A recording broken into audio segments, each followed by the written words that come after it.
Участницы фольклорной группы «Палан» доказали, что умеют не только петь, но одновременно хорошо работать. Сначала благодарность земле матушки. Около полувека назад чувашские женщины именно так приступали к сенокосу. Наши дети, наши внуки этого уже не знают. Сейчас все механизировано. На косьбу выходили, всегда пели с песней, уходили с песней, садились с песней, всегда была песня. Усталости и не знали. Раньше сенокос воспринимался не как изнурительная работа, а возможность устроить личную жизнь. В то время молодые девушки пленяли сердца парней, наряжаясь в красивые наряды и непременный атрибут – венок на голове.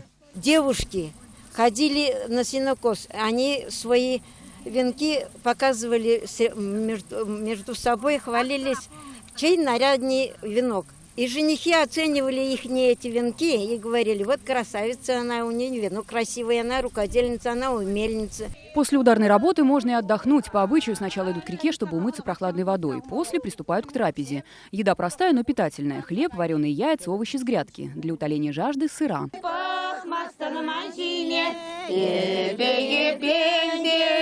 Мы хотим тоже возродить традиции фольклора, так как наш фольклорный коллектив.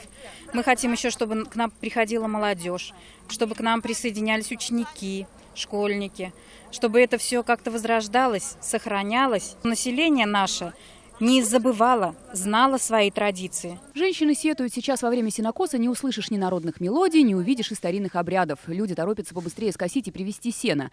А поющим труженицам работа по старинке показалась легкой, да и время прошло незаметно. Ведь с песней, говорят они, любой труд в радость.